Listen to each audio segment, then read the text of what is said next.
Friends जल्दी से subscribe कर लीजिए, बेल आइकन दबाना ना भूलें और कमेंट सेक्शन में कमेंट कीजिए, लाइक कीजिए, शेयर कीजिए मेरे चैनल को। तो चलिए हम क्वेश्चन शुरू फर्स्ट करते हैं। क्वेश्चन है हमारा, who was the first education ministry in the free India. अब देखिए आपसे क्वेश्चन में पूछा जाएगा, जो क्वेश्चन में पूछा जा रहा है हम एकदम उसको इलेबोरेटिव तरीके से थोड़ा सा एक्सप्लेन करेंगे, उसके बाद हम उसका ऑप्शन को करेक्ट करेंगे। तो फर्स्ट एजुकेशन मिनिस्टर, सबसे पहले मैं बता दूं आपको कि जो मिनिस्ट्री ऑफ एजुकेशन जिसे MOE भी कहा जाता है, उसे पहले क्या कहा जाता था? Ministry of HRD, human resource development. ये कौन सी मिनिस्ट्री है? Is a ministry of government of India responsible for the implementation of national policy on education. वो क्या करती है? जिसे पहले HRD के नाम से जाना जाता है, मिनिस्ट्री ऑफ एजुकेशन है MOE। ये क्या करते हैं? ये इम्प्लीमेंटेशन करती है नेशनल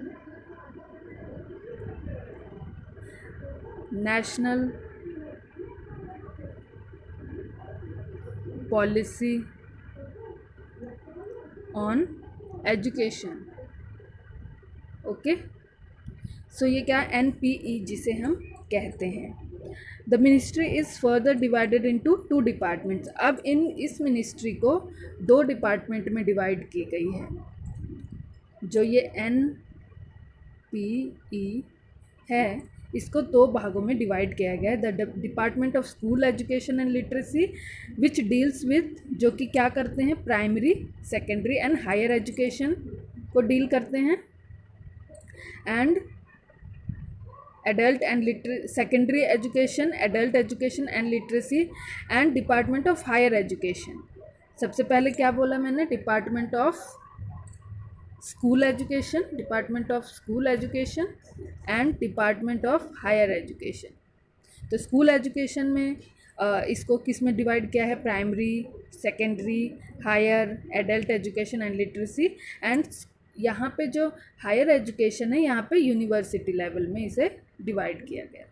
ओके, सो ये कब फॉर्म हुआ था? मिनिस्ट्री ऑफ एजुकेशन कब फॉर्म हुआ था? 15 अगस्त 1947 ये फॉर्म हुआ था।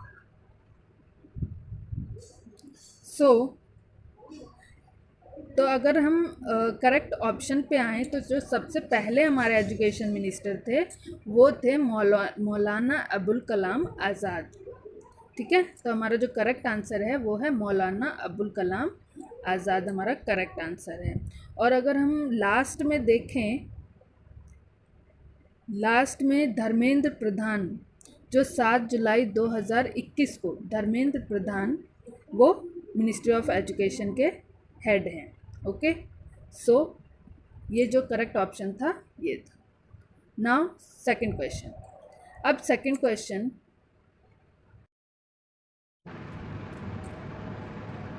Now second question is student would learn moral values when. तो आप सबको पता होगा मोरल वैल्यूज़ क्या होते हैं। आप मुझे कमेंट सेक्शन में 3 मोरल वैल्यूज़ को कमेंट करके बताइए। ओके, मोरल वैल्यूज़ को क्या बोलते हैं? नैतिक मूल्य, नैतिक मूल्य बोलते हैं इसे। ठीक है, हम अपने डे टू डे लाइफ में मॉरल वैल्यूज़ को बहुत सब लोग फॉलो करते हैं, जैसे कि किसी की मदद करना या किसी की अच्छाई ढूंढकर उनकी सराहना करना, ये सब हमारी मॉरल वैल्यूज़ हैं। तो अगर स्टूडेंट हैं, student learn moral values when, कब करते हैं? जब teachers model the right conduct. वो कब शो करते हैं अपने मॉरल वैल्यूज़? जब teacher model the right conduct, जब उन्हें टीचर सिखाते हैं कि किस तरह से हमें बिहेव करना है। तो टीचर क्या बनती है? एक रोल मॉडल बनती है और उन्हें देख के बच्चे भी सीखते हैं। तो करेक्ट ऑप्शन है C. Now students would generally respect a teacher who. तो स्टूडेंट अक्सर किसकी रिस्पेक्ट करेंगे?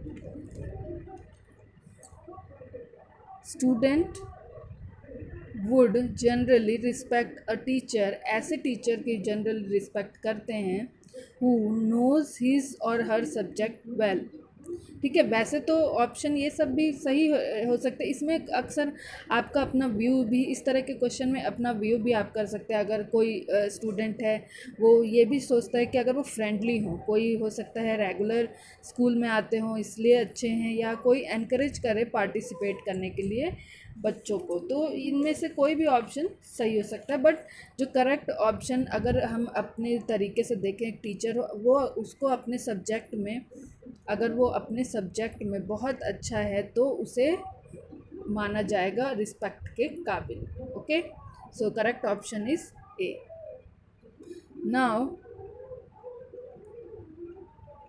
Now which of the following subject tells man's place in the physical world. अब ये क्वेश्चन पूछा गया है कि इसमें कौन सा सब्जेक्ट ऐसे है जो फिजिकल वर्ल्ड से रिलेटेड होते हैं, ये सब्जेक्ट कौन से हैं। ओके, सो फिज़िकल वर्ल्ड मतलब जहाँ पे हम रहते हैं, वहाँ का एरिया, वहाँ की ज्योग्राफी, वहाँ की इनकम, वहाँ का लाइफस्टाइल कैसा है, तो किस सब्जेक्ट से हमें पता चलता है वहाँ के फिज़िकल वर्ल्ड के बारे में, वहाँ के रिवर, वहाँ का झरना, ओके एक्सेट्रा, वहाँ का फॉरेस्ट, माउंटेन। तो फिज़िक्स से तो नहीं पता चलेगा, ये रॉन्ग है। बायोलॉजी से ह्यूमन बीइंग के फिज़िकल, जो ह्यूमन बीइंग का बॉडी है उसके बारे में, या एनिमल्स की बॉडी है उसके बारे में पता चलता है बायोलॉजी में। एस्ट्रोलॉजी भी नहीं है, एस्ट्रोलॉजी के बारे में भी इसमें गलत है। तो हमारा जो करेक्ट ऑप्शन है वो सी है, इज़ ज्योग्राफी। ज्योग्राफी अगर हम पढ़ते हैं तो हमें फिज़िकल वर्ल्ड के बारे में, वहाँ के नदी, झरने, पहाड़, पेड़, इन सब के बारे में पता चलता है। तो आप मुझे कमेंट सेक्शन में ये बता सकते हो कि एस्ट्रोलॉजी का मतलब क्या होता है। अगर आपने मेरा वीडियो देखा है तो आप मेरे कमेंट सेक्शन में कमेंट कर सकते हैं। Okay, so now which of the following characteristics would most influence the performance of students. तो इसमें से किसकी जो स्टूडेंट के परफॉर्मेंस के लिए कौन सी कैरेक्टरिस्टिक्स बहुत मायने रखती है, परफॉर्मेंस को इन्फ्लुएंस करती है। तो करेक्ट आंसर है टीचर का attitude.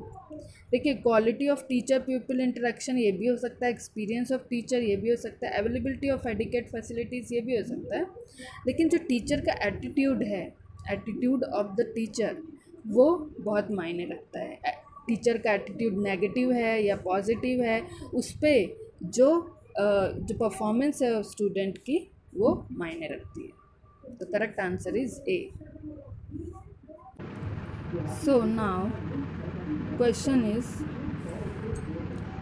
test which measure the extent of student learning in a given content area are called as। जो भी चीज़ वो पढ़ रहा है, कोई भी चीज़ वो स्टूडेंट पढ़ रहा है, उसके बारे में जो टेस्ट लिया जाता है, उसके लर्निंग को मेजर करने के लिए उसे क्या कहते हैं। Diagnostic test, achievement test, aptitude test या रेडीनेस टेस्ट। तो जो इसका करेक्ट ऑप्शन है वो है ए, अचीवमेंट टेस्ट। अगर मैं बता दूं, अचीवमेंट टेस्ट इज़ एन, क्या होता है, एक assessment of developed knowledge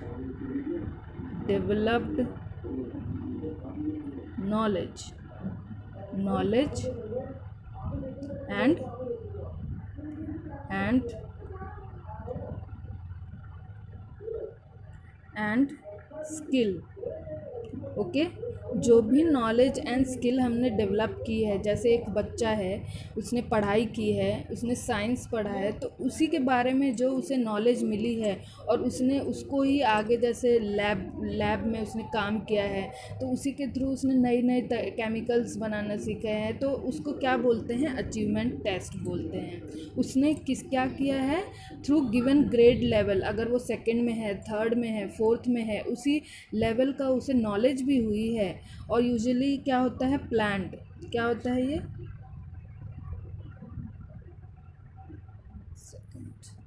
okay, usually ये क्या होता है, प्लान्ड इंस्ट्रक्शन के थ्रू किया जाता है। ओके, एंड उसे ट्रेनिंग भी मिलती है। सो ट्रेनिंग मिलती है इसके लिए। ओके, और क्लासरूम इंस्ट्रक्शन दिए जाते हैं। तो correct option is achievement test. Now why should student be not humiliated in the class?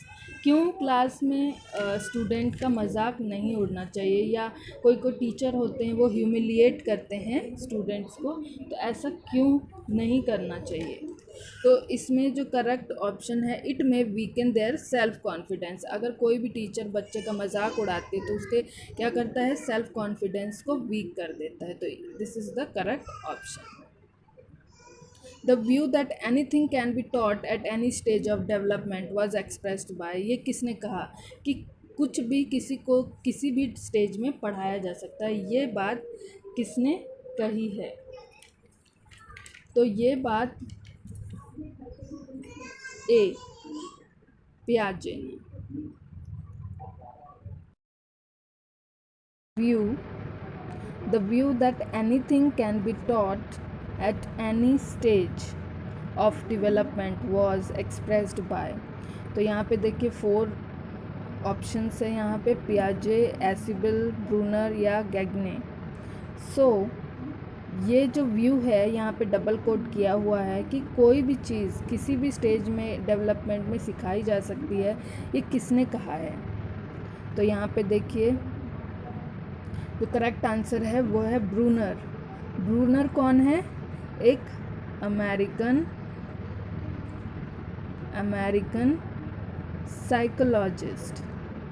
Psychologist थे, जिसने अपना कंट्रीब्यूशन कहाँ दिया था? Human cognitive psychology, okay, human cognitive psychology में एंड कॉग्निटिव लर्निंग में उन्होंने अपना कंट्रीब्यूशन दिया था, लर्निंग थ्योरी में, ठीक है, जो कि एजुकेशनल साइकोलॉजी से रिलेटेड है। तो जो जेरोम, इनका पूरा नाम क्या है? जेरोम, मैं स्पेलिंग आपको लिख के बता देती हूँ। Jerome,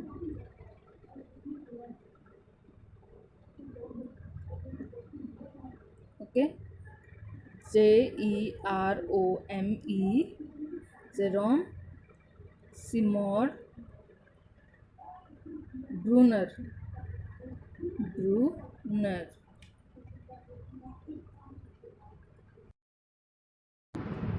So Brunner 1966 was concerned with how knowledge is represented and organized through different modes of thinking. तो हमारे कितने कितने जो भी हम थिंकिंग की स्टेज बढ़ती रहती है, तो हमारा जो नॉलेज है उस हिसाब से ऑर्गेनाइज होता रहता है, ठीक है। जब हम छोटे बच्चे होते हैं तो हमारा नॉलेज एक डिफरेंट स्टेज पे होता है, जब हम एडल्ट रहते हैं तो हमारा नॉलेज डिफरेंट स्टेज पे रहता है, okay. So, in his research on the cognitive development of children, Jerome Brunner proposed 3 modes of representation. उन्होंने 3 स्टेज ऑफ रिप्रेजेंटेशन किया था। पहला है 3 मोड्स, इनएक्टिव रिप्रेजेंटेशन, जिसे हम क्या बोलेंगे कि एक्शन बेस्ड। जैसे एक छोटा सा बच्चा होता है, वो एक्शन करता है, उसको एक्शन ही समझा के वो अपनी बात बताता है, उसकी थिंकिंग उस टाइप की रहती है, ठीक है। पहला है action based. Second image based,